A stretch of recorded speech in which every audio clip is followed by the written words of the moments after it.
All right, everyone. Welcome into a special episode of Around the Octagon. Today, I'm joined by Luke and Ryan, and we're here to go over some awards and talk about our predictions for the 2025 year.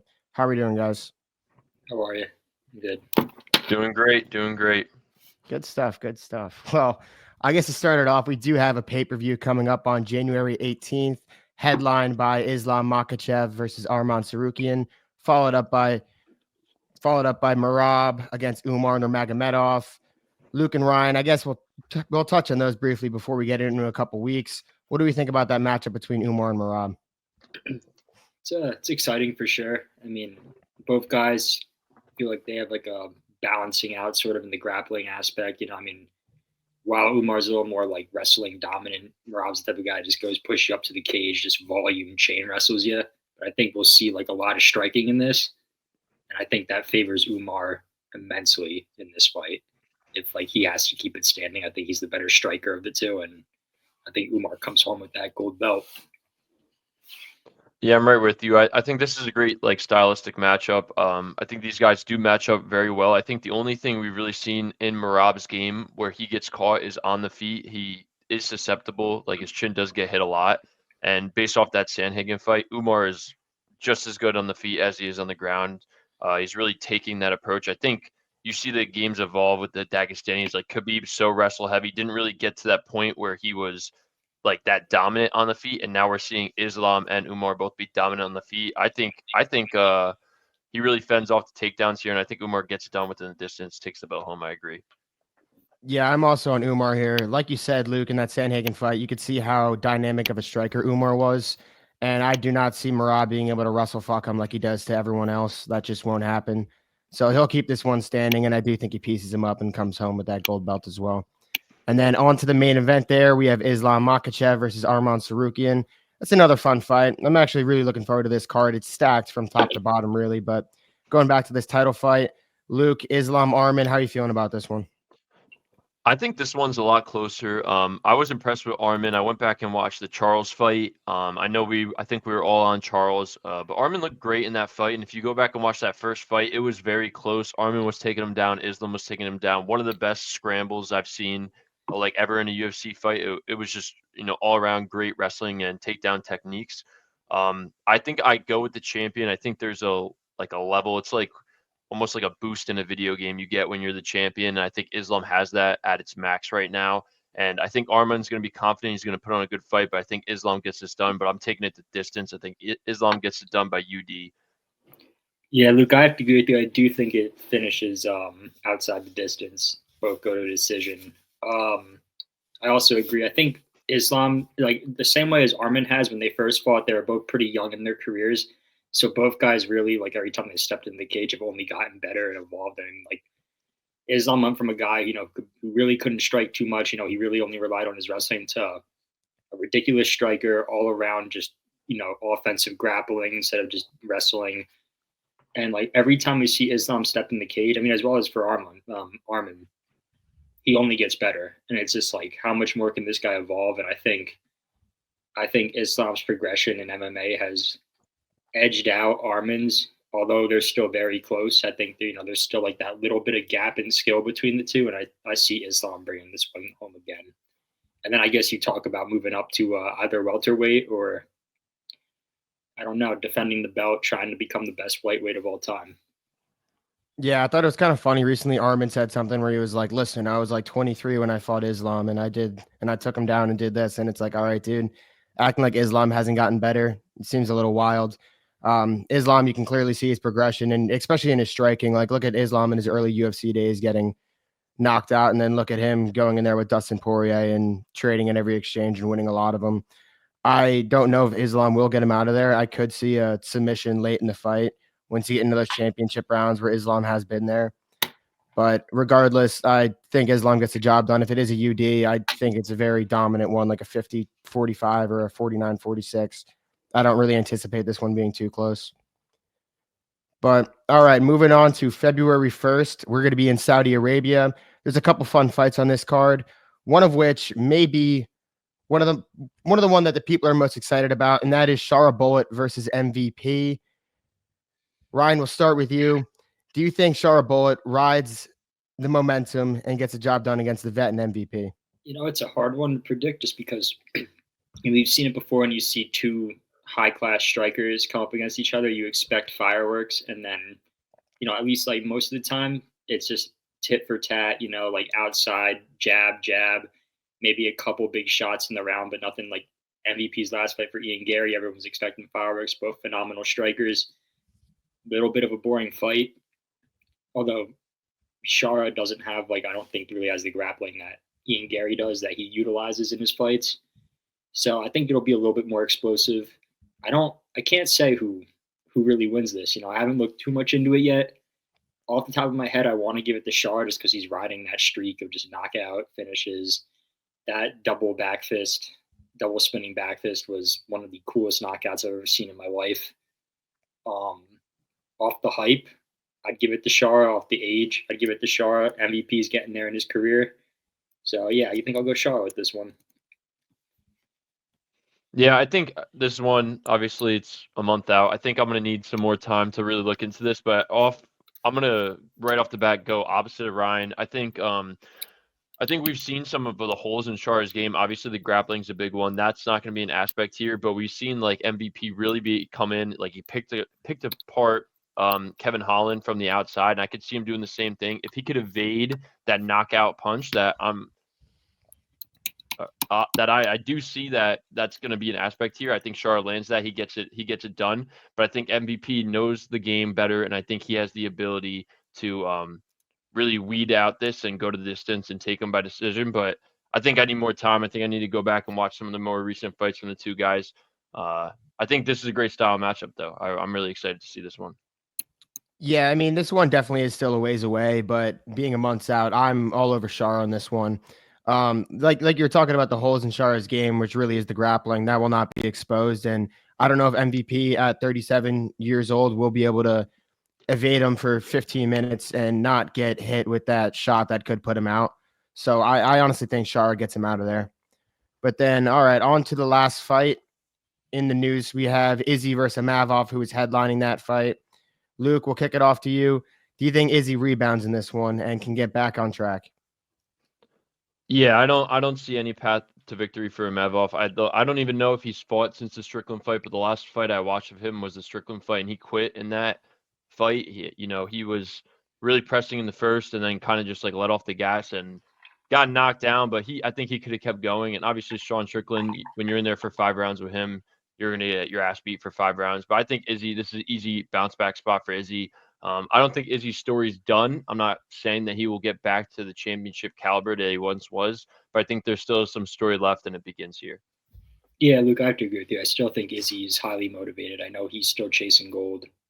Whether or not he ever sees that again is to be determined, but there's still that fire and energy. I mean, Imavov is young, but there are holes in his game. He did wither against Strickland, who also came in on short notice, a week and a half's notice, and fought 5 rounds and was still able to outvolume him, outpace him, and outlast him in the cardio aspect. And Izzy also does have great cardio, known for it. Great wrestling defense, doesn't really get down, can strike, uses range effectively, and I see him either putting him away in the 4th or the 5th, or this fight going to a very comfortable decision for Izzy. Yeah, you guys touched on all the points that I essentially was going to touch on. The only other thing I will add is that I think it will be nice for Izzy to kind of take a step back from headlining a pay-per-view and not having to deal with all the media pressures and whatnot, and actually just kind of relaxing going into this fight. And I think that'll be refreshing for him. And I do think he will get him out of there as well in this later rounds. But all right, now we are going to move on to the Around the Octagon annual awards. And to start it off, first, we will talk about the rising prospect / rising fighter of the year. Luke, we'll kick it off with you. Who did you go with on this one? So I have a couple guys written down here. I think my top one would be Diego Lopez, but I'm kind of backtracking now because I don't know if you can still consider him a prospect going into this year. I feel like after his first fight in the UFC, he was already kind of all right, this is the next guy in the scene.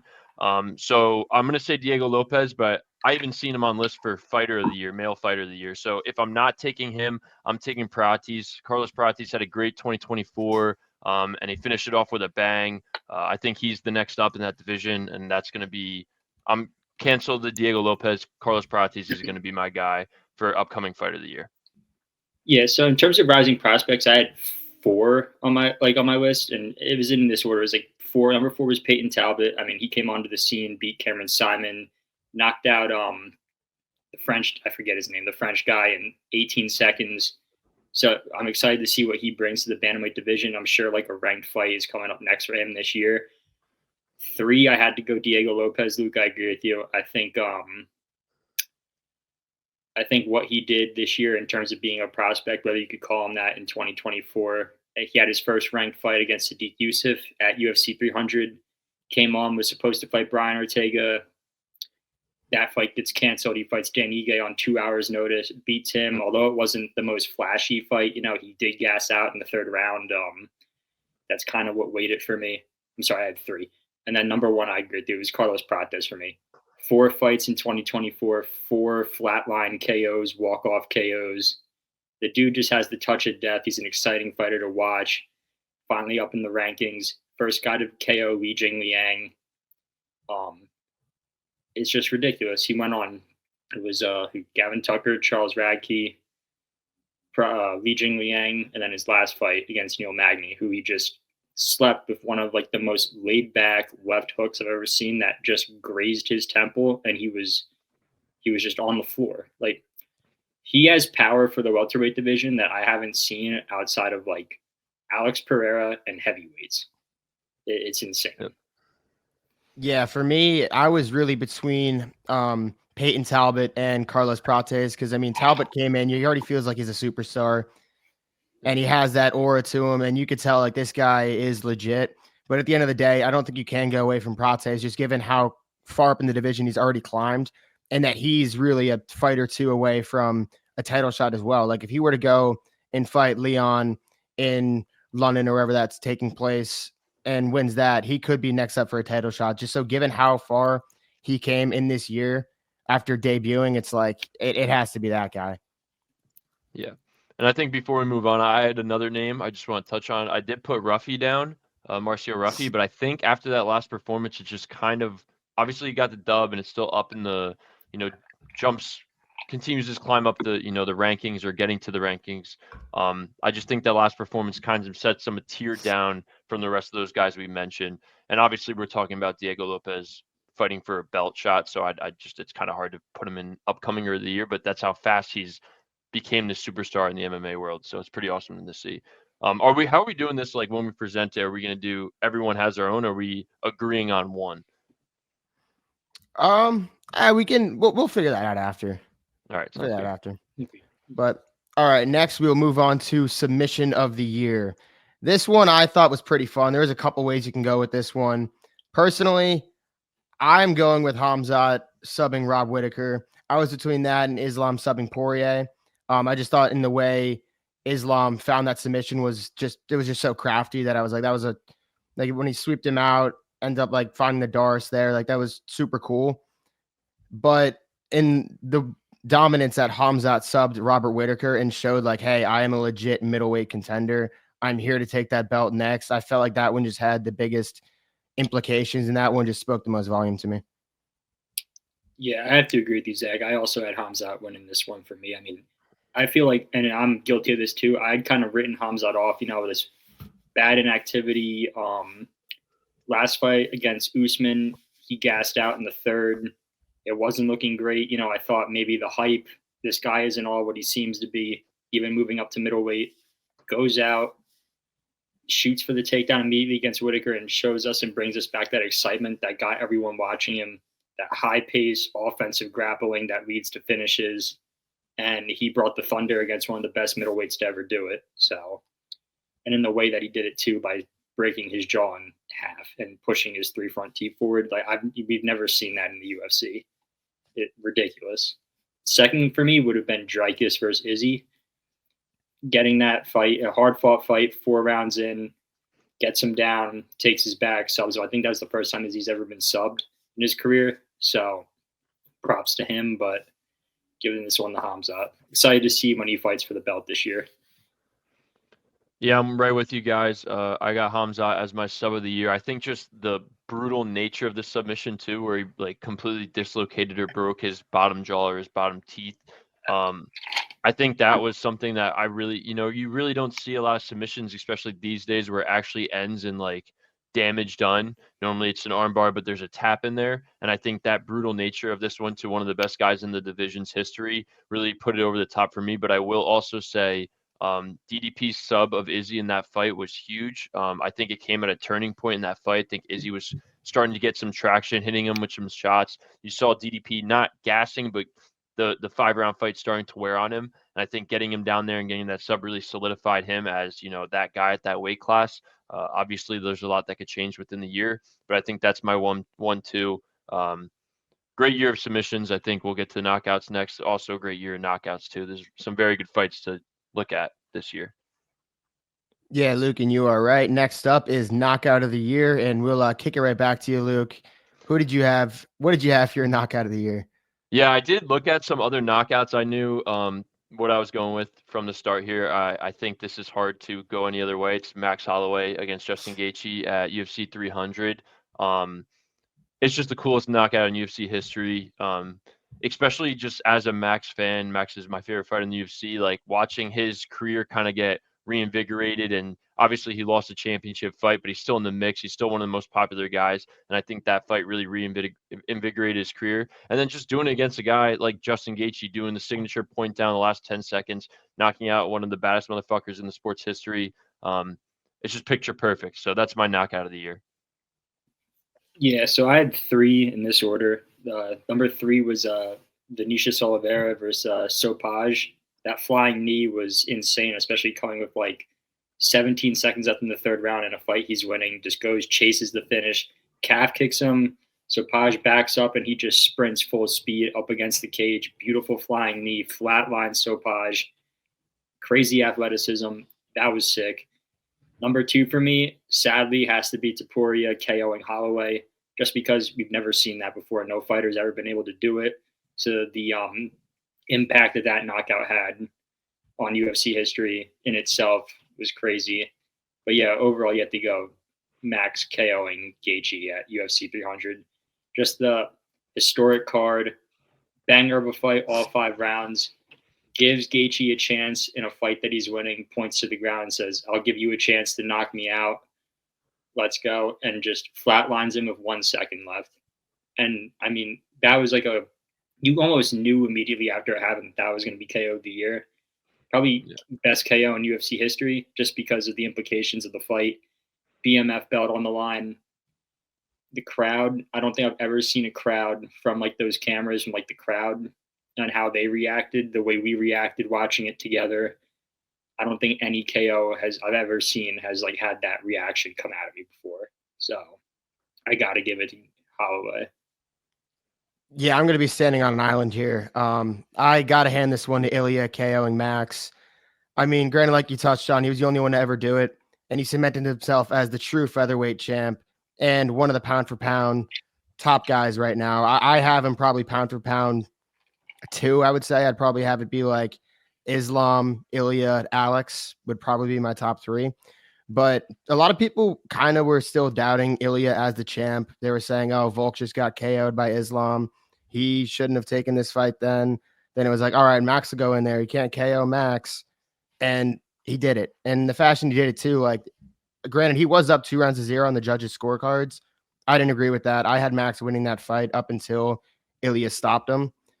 But just the implications that had, I had to go with Ilya. And then followed up a close second would be Max Gaethje. I mean, that one definitely had the most like aura around it. But yeah, Ilya took the cake for me on this one.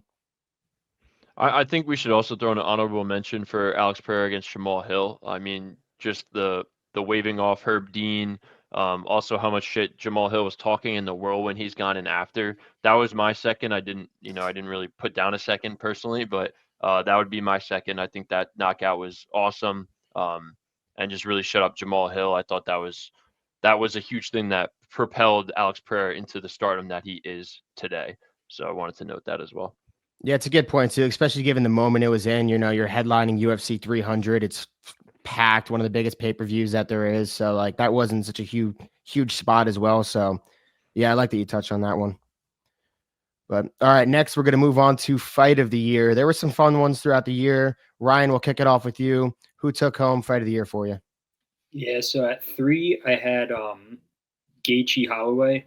The only reason this is at 3 for me is while it was an exciting fight, it was pretty much one-way traffic besides round 4 for Gaethje. Max was clearly winning 4 rounds to 1 in that fight. Although it was a sick fight, it was very clear who was going to win that had it gone to the judges' scorecards. Second for me, also on that Topuria Holloway card, was Mateusz Rebecki versus Miktabek Orolbai. From start to finish, although not a lot of volume in strikes, that fight was a banger. Both guys just went to absolute hell and back trying to get that win, and I think Rebecki finished it out by a split decision. And then fight of the year for me had to be UFC Noche, Esteban Ribovics versus Daniel Zellhuber. I had that going 1-1 into the third round, and then Ribovics gets dropped in the beginning of the third. You think, okay, Zellhuber just, he's won. He got the knockdown. He has to coast. Ribovics then throws 197 significant strikes in the third round, which is unheard of. Almost 200 strikes in the third round. He landed like 100 of them up against the cage, fought back on the edge of my seat every moment of that fight in the third round. Never seen a fighter do that before. And Ribovics was ultimately able to get that split decision over Zellhuber at home, at Zellhuber's home, UFC Noche, beat the Spanish fighter, coming onto his turf. Absolutely phenomenal. Yeah, Ryan, I agree. That's my number one as well. I think, we did watch that fight together. I think we were all on Zellhuber as well. So that was really a punch in the gut. But when I was like researching, best fights, there's so many fights that happen in a year. It's hard. You got to go back and look. I forgot about that fight, and I was just rewatching some clips of it. That fight was like, I think, a top 5 fight since I've been a fan. Maybe even the top 3. I mean, immediately that comes to mind all time is like the Dan Hooker, Dustin Poirier fight, those kind of fights. But this is one of those fights that these put these guys on the map. Even with the loss, Zellhuber is like kind of a household MMA name after that fight. So that would be my number one as well. I did the Rebecki Orolbe one was great as well. I think we watched that one together too. Those faces were just completely bloodied. That was a great fight. And I just wanted to mention my number 2 was Dan Hooker against Gamrot. That was kind of a huge fight. I think it was a very back and forth, and we kind of continued to see the resurgence of Dan Hooker. And I think he just kind of found his way into like all MMA fans' hearts. And I think it was a great performance by both guys, great show of heart. So that was my number 2. But yeah, Zellhuber versus Ribovics was my number 1 as well. That was a great fight. Yeah, it's going to be a sweep here. I think Zellhuber versus Ribovics has to take the cake there. Even just being at the Sphere, those guys went to absolute war. Both guys just seriously high level, had each other seriously hurt. And it was a fun, split decision there. But I also kind of want to shout out the Poatan versus Khalil Roundtree fight as well. Yeah. That was a fun one too. And Khalil did have a lot of moments in those early rounds. Granted, by that time round 4 came around, you kind of knew all right, Poatan's going to get him out of there soon. But that was a super fun one to watch. So I wanted to touch on that one a little bit as well. But all right, next we'll move on to female fighter of the year. Luke, you can kick it off here. Who'd you have as your female fighter of the year? Yeah, I did feel overall it was pretty down year for females. I think you could go Wei Li here, or Shevchenko, but I think the clear, and if we were to do an up and coming UFC women's fighter, it would be Kayla Harrison. I think she talked a lot about being the best in the world, and she's came to UFC and has proven it to this point. I think we give her a title fight at the Bantamweight in early 2025. But she's just dominated. I don't know what you guys are thinking. We haven't talked about this before the podcast, but to me, she's just completely came in and dominated every fight she's been in. I've been impressed. She's talked her talk and backed it up. She's good on the mic. So for me, she's the 2024 Women's MMA UFC Fight of the Year. Yeah, Luke, I have to agree with you. I thought this one was a little hard just because in terms of champions, there wasn't too much activity out of female fighters. I mean, Raquel Pennington got the belt at the beginning of the year. I thought she had beat Juliana Pena, and had that gone her way, I probably would have given it to her, getting the belt, defending it. But yeah, I have to go Kayla Harrison as well. Came on, made her UFC debut at 300, fought again in July, I want to say, and is pretty much up and next for a title fight, depending on if Amanda Nunes comes back. I see them giving Kayla Harrison a title fight first before Nunes, because I know Nunes really hasn't had any. There hasn't really been any news about her coming out of retirement yet. So just based off of activity alone, I have to give it to Kayla Harrison. She walked the walk and talked the talk, or she talked the talk and walked the walk. Yeah, we even could have thrown Kayla Harrison on that list earlier of like the rising fighter / prospect, even though I know she's not a prospect by any means, but just given that she just made her UFC debut. But I'm going to go Valentina on this one. I know she only had one fight, so there's not too much activity there, but in the way she dominated Alexa Grasso after losing to her and then having that draw, just her reclaiming her throne in a dominant fashion, I thought did enough to get her this award, but it was a tough one. It was pretty slim pickings here, but yeah, I'm going to go with Valentina. And then the last of our awards for the day, we have our male fighter of the year. I feel like there's really only a couple options here that you can go with, but Ryan, we'll start it off with you. Who's your male fighter of the year? Dude, I flopped back and forth between three guys, and one of them was on my rising prospect list, which was Carlos Prates, just because, like I said, what he did this year was incredible. I mean, 4 fights, 4 KOs. And then the second one would have been Ilya, making history. First guy to knock out Max, gets the belt. But ultimately, I had to go Pereira. I mean, besides the 3 fights, 3 knockouts, he saved. I think honestly he saved all 3 cards. Headline 3 cards this year. Saved all 3 like last minute notice, last minute replacements, fights on short notice. KOs all 3 of his opponents, and it can't be understated what he did in terms of for the UFC this year. And for me, that makes him male fighter of the year. Yeah, I had a dark horse come in late when I was doing it. I did put DDP down. I mean, he did have big wins against Sean Strickland and Izzy, and I bet against him in both those fights. He's really starting to impress me. Obviously, I feel like on the UFC roster, there's a lot of hatred for him, but he's a pretty well-rounded fighter, and I think once he got his nose fixed, his breathing fixed, his cardio's been a lot better, and I'm looking forward to see what he does in 2025. And then I had tied runner-up. I did have Ilya and Pantoja. I mean, I know I talk about this all the time, but I think at flyweight, there's so little room for error. And I think Pantoja's really like came out to the scene and dominated. He's beaten like everyone. I think he only won 2 title fights in 2024. But the last one, I mean, you get the guy from Japan, you think he's a knockout specialist, and they were throwing hands in the first, and Pantoja just showed why the UFC is the best in the world. Obviously, Ilya, he dominated both, GOATs at the weight class this year. But I ended up on Alex Pereira as well. I mean, just like you said, Rye, 2 out of the 3 fights he saved cards, one being UFC 303 and one being 300, both huge cards. And then you get Cleo Roundtree, who's, an older guy, but finally gets a chance to the belt and he weathers the storm and ends up finishing him. I just think right now, like, you have big names. You got the John Joneses, you got the Ilyas. I think Alex Pereira is the biggest name in UFC right now, over Islam too. Like, I don't think there's a person out there that you talk to or that knows UFC, or even a casual that isn't like, oh yeah, Alex Pereira is great. Like, I love him. There's the mystique about him not speaking English and all that. But I think right now he's the Conor McGregor of the era right now. And we're going to ride this train. The dude's almost 40. So he's my 2024 UFC fighter of the year, male. Yeah, number 3, I had Pantoja as well. I feel like Pantoja put himself in that category where people are like, okay, like he's close to being up there with Demetrius Johnson in that flyweight division, legacy, yada, yada, yada. He's taken out everyone in that division, and he's just shown that he's an absolute beast. And I feel like after that last fight, people really realized that. Then my runner-up, I had Alex Pereira. It's tough not to put him number 1 given what he did, but just looking at the quality of opponents, he beat a guy that he already beat in Yuri Prohaska. He took out Jamal Hill. I know Jamal Hill is a former champ, but that was against 43-year-old Glover Teixeira. I don't really think Jamal Hill is a championship caliber fighter. And then you go and take out Khalil Roundtree in a really exciting fight. Like I said, it was one of my favorite fights of the year. But again, I don't think Khalil Roundtree is a championship caliber fighter either. And then you go into my male fighter of the year in 2024. It is Ilia Topuria.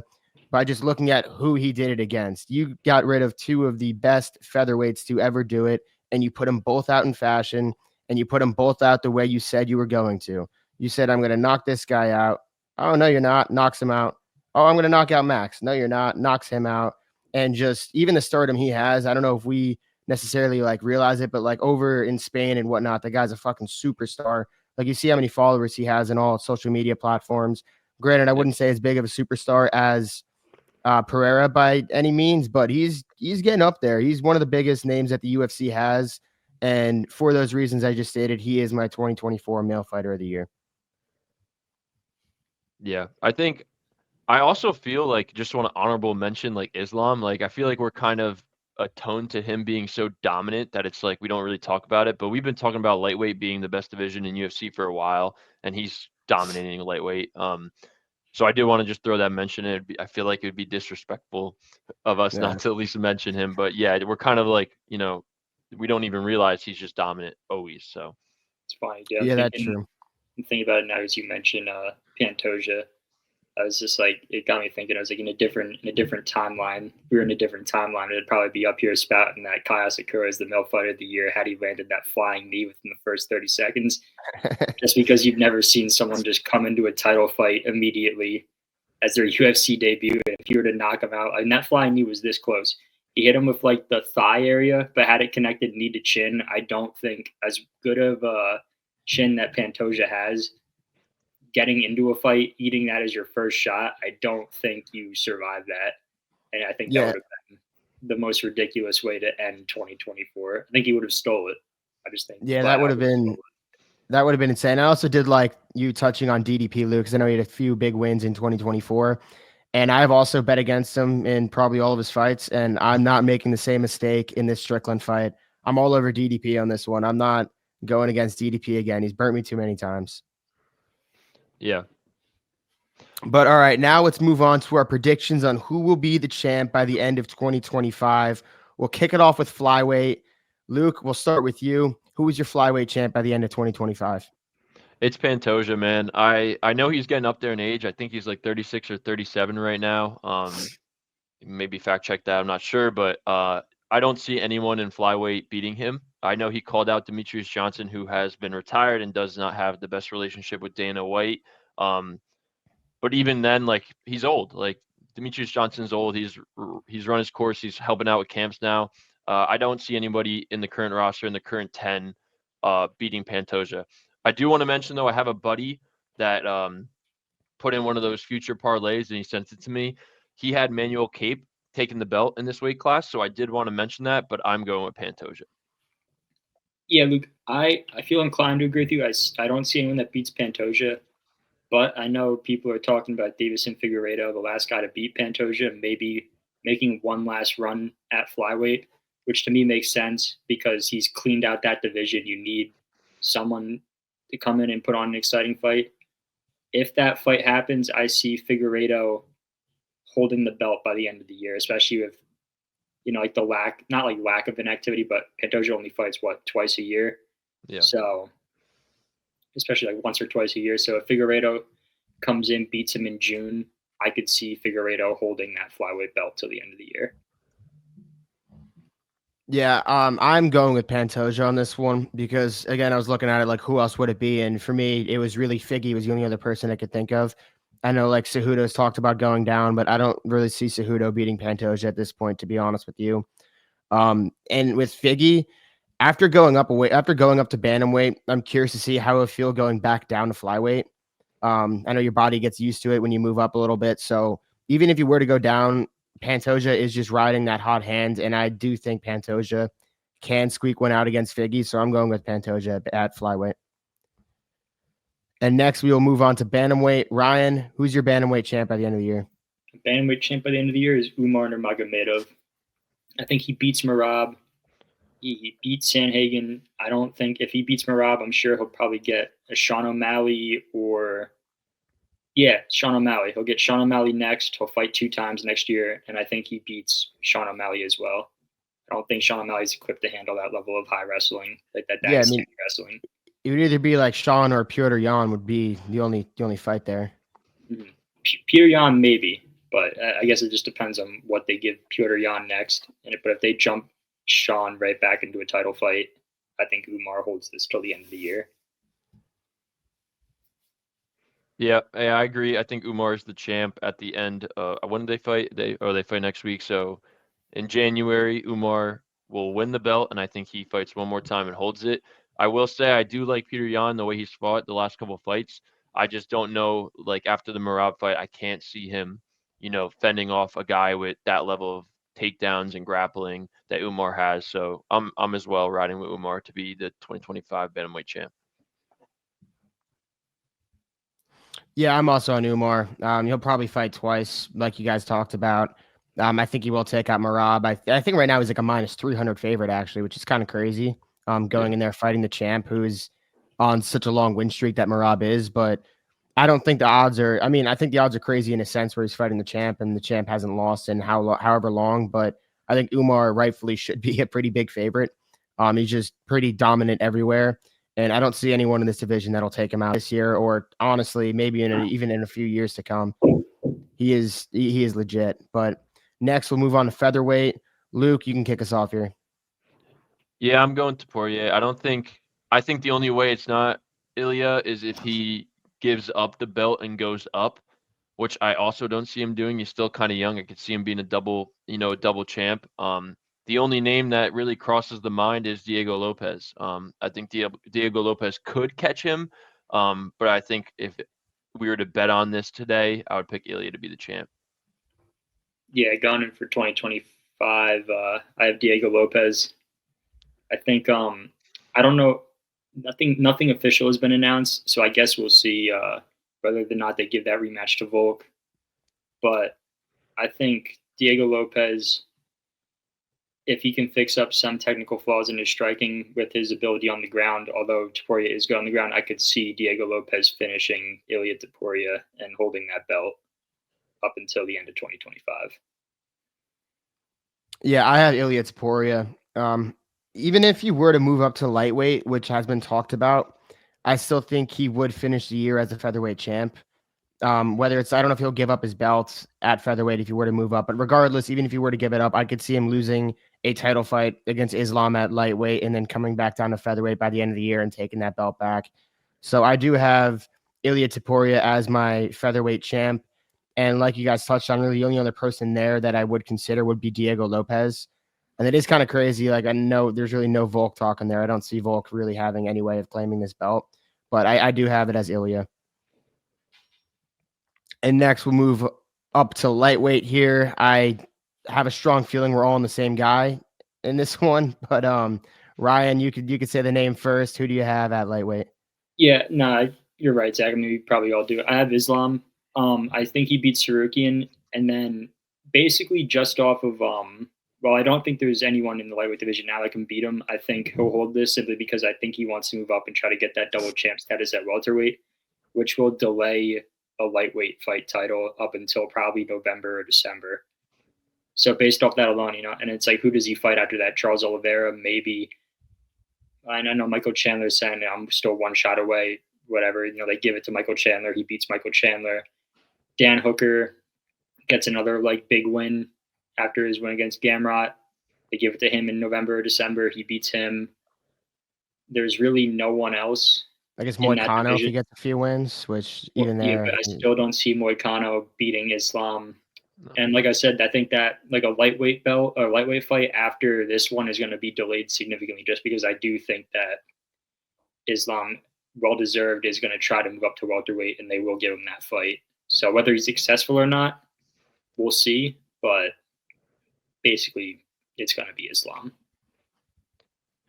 Yeah, I'm right there with you. I think it's Islam. I think you did a good job laying out the logistics of the division, because we do have Ilya also talking about moving up to lightweight. I think Islam wins that fight, but I think that's a huge November card. I think, let's say Ilya fights again mid-year, maybe May or April, and Islam moves up. That would be a late November, maybe even December fight. A unify both those guys. But yeah, I see Islam beating everyone. I'm looking at the rankings. I see him dominating everyone in the top 15. Guys he's already beaten, guys he will beat. So I don't see any other way forward here. Yeah, it's Islam. I don't see anyone beating him now or anytime really too soon unless someone really comes out on the scene. The most fun fight that there could be will be with Ilya, and I think Ilya probably poses the biggest threat to him. But Islam's just a bigger guy. He can fight with welterweights. His coach has been saying he can fight with middleweights and light heavyweights. So I think it would just be too big and too strong for Ilya, and I don't see anyone taking him out. Next, we'll move up to welterweight, and I'll start us off here. Going back to the same guy, I have it as Islam Makhachev. Here, I mean, Bilal's 36, and he's going to be 37. So at the end of the day, I think someone will beat Bilal. He's not going to finish the year as the champ at 37 years old. I just did not see it happening. And with that being said, I know Islam might not go up and fight Bilal, but he will go up and fight whoever takes the belt from Bilal. And I think Islam will beat any welterweight on the planet right now as well. So I'm going with Islam Makhachev. Yeah, this one's tricky for me because I think they said Shavkat, they said he's getting the next title shot, right? But he also apparently came into his fight with Ian Gary with like a torn MCL. So that's going to be a significant layoff. So, and also Islam and Bilal are training partners. They run out of the same camp. They train together. I don't see Islam taking a fight with Bilal while Bilal is champion, but I also do see Shavkat beating Bilal. So if that fight happens, I see Shavkat getting it and then Islam beating Shavkat. So I agree with you, Zach. Yeah, I agree with you guys, but I think I'm just going to go different. I'm going to go Shavkat's going to be the champ of welterweight at the end of 2025. I don't think he beats Islam. I think that fight just maybe doesn't line up. I know we just talked about it lining up before, but let's just say the logistics don't line up. I got Shavkat, holding the belt. With the injuries and with Islam moving up and Ilya in the conversation, let's just go opposite of what I just said and just say, let's say that fight doesn't land. I got Shavkat being the welterweight champion at the end of 2025. Simply because he doesn't get that Islam fight until 2026. But yeah, Shavkat Rakhmonov for me. All right, switch it up a little bit, huh? Yeah. Too many sweeps in a row. All right, next we'll move it up to middleweight. I guess I'll kick us off again here. I have it being Khamzat Chimaev. I was actually a lot closer than I thought I was going to be on this one because I initially first thing that came to mind was Khamzat, but then looking at DDP and what he's done throughout the year and how he's able to fight everywhere and how he's just so weird, I don't know if Khamzat will be able to just run around, take him down, and submit him like he just did to Robert Whittaker. I think it'll be a much more of a dogfight, which kind of does favor DDP. He loves getting in those scraps and just getting really unconventional and sloppy, what looks sloppy, but I guess really isn't. So I was a lot closer than I thought I was going to be there, but I do think Khamzat will get the fight later in the year. And, he's only fighting like once a year, so he won't defend in 2025. So I have it as Khamzat Chimaev. I'm going to switch it up, get a little bit of a bold hot take here. I have Sean Strickland finishing out 2025 as the UFC middleweight champion. I think he beats Dricus, and depending on how that Khamzat fight goes, if his wrestling defense holds up for 2 rounds, I see Khamzat gassing out when they fight and Strickland just laying out volume for a boring decision win. 2025 end-of-year champion, Sean Strickland. Wow. That sounds like a terrible year for middleweight. I think you both made really good points. Zach, I'm going to piggyback off of you. I agree. I think it's really close between DDP and Khamzat. Obviously, we've kind of doubted Khamzat with the weight cuts and, the sicknesses recently, but then he dominates Robert Whittaker. So I think I'm going to go with Khamzat to be the champ. But like you said, I think you outlined it perfectly. That's going to be a dogfight. I think if it goes past 2.5 rounds, it's really anyone's game. But they're both extremely strong men. I could see it being a very close fight, but I do think Khamzat gets the nod. I think he's on this path where he's, not screaming at the mic, not saying I kill everybody. He's more focused now. He's ready for that belt. And I think at the end of 2025, it'll be Khamzat Chimaev as the champion of the welterweight or the middleweight class. Yeah. All right. Now we'll move it up to light heavyweight. Luke, we'll kick it back to you. Who's your light heavyweight champ at the end of the year? Oh, this one actually was really tough. Simply because Alex Pereira is getting old and he's, as much as that seems to not affect him, he almost seems to get better with age. I do see, that fight with Magomed Ankalaev being tough for him, and definitely tough as you get older. Your gas tank depletes no matter who you are.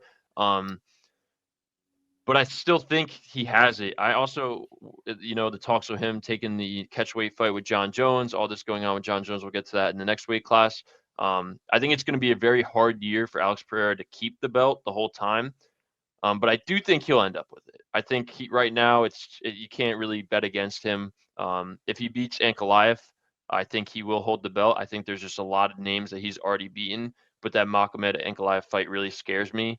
But I think Alex Pereira still ends up the champ at the end of the day, 2025. Yeah, Luke, I somewhat agree with you. I would go in either way between.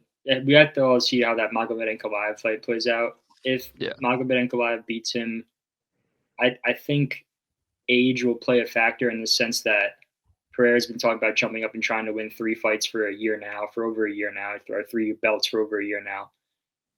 I think Magomed will hold that belt alone, because I think after that, Pereira, especially depending on how that fight goes, and if he's beaten badly, he'll just jump up and say, okay, screw this. I want to make history. I'm just going to go for the heavyweight belt. I'm sure they'll give him that title fight immediately.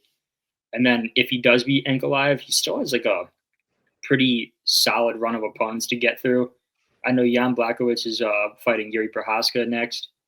If Jan beats him, I'm sure they'll give him that rematch, which was one of Pereira's toughest fights when he fought in light heavyweight. So that's another bad matchup, bad competition for Pereira. And if he gets through both those guys, he'll be light heavyweight champion by the end of the year. But he's also extremely active, so I could see him fighting. Depending on how this plays out, you have Carlos Oberg making his name coming up in the light heavyweight division. Rakic is still hanging around there. And a couple other guys. Jamal Hill might get that rematch, who I think Pereira starches again, but that's neither here nor there. But very, very tough competition lineup for him coming into 2025. Will he get it done? I don't know. But for now, give me Magomed Ankalaev. I think he does beat Pereira. Ooh. I think this is really a 3-man race between Poatan, Ankalaev, and Jan Blachowicz. You can't really discount Jan Blachowicz because he's fought both of those 2 guys, and he had that draw with Ankalaev and then a split decision loss to Poatan, who some people thought he won. I bet on Poatan in that fight, and I was sitting there like, I don't know. Like, it felt good to get his name called when it did. I wasn't fully expecting it. So I do think Jan is up there as well. But I am going with Poatan. I do think Poatan gets through Ankalaev. Ankalaev likes to strike, and I think Poatan's grappling will hold up when it needs to, even though I don't think he'll necessarily need it as much as we think he does. And I think he will end up putting Ankalaev away.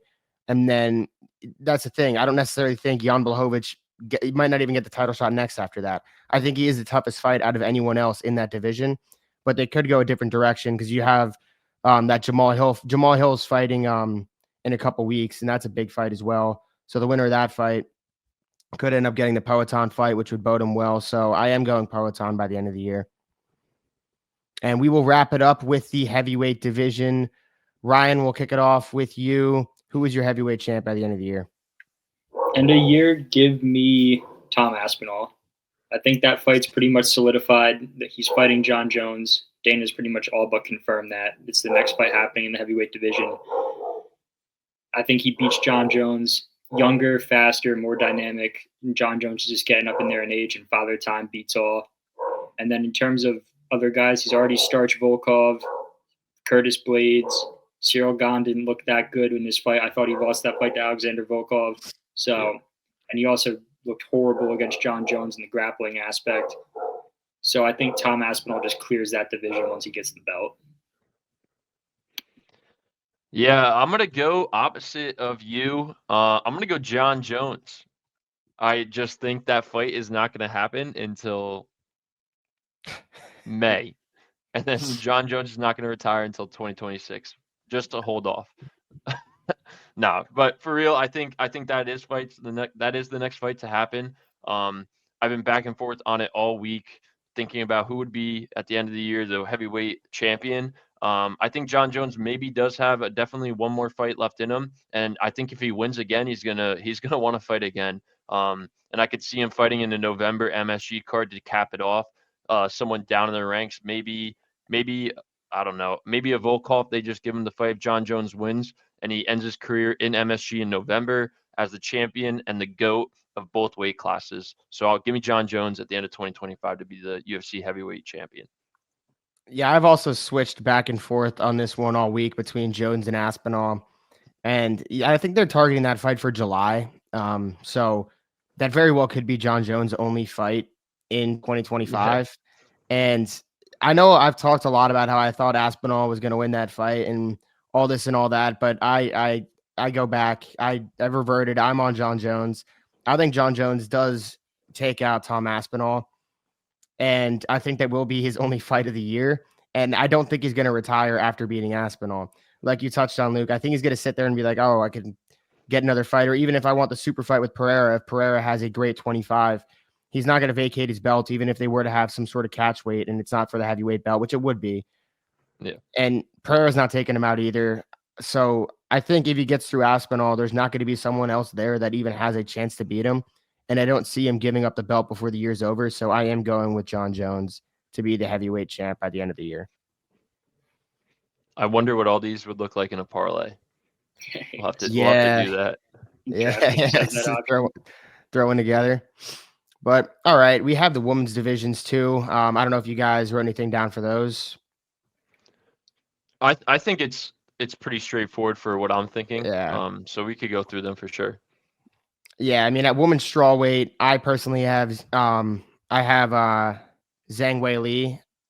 I know she has that fight coming up. Actually, what's that in February against Tatiana Suarez, which I think Weili wins that one, and then what she get a fight like later in the year. Yeah, so I'm going with Weili here. Yeah, I think Weili's. You could go right.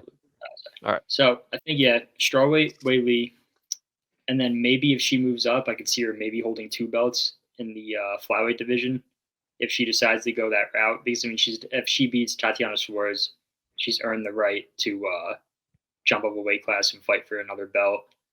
And if she gets that win, I think with the timeline, if she's able to do that, she'll hold both belts. And then for Bantamweight, Kayla Harrison.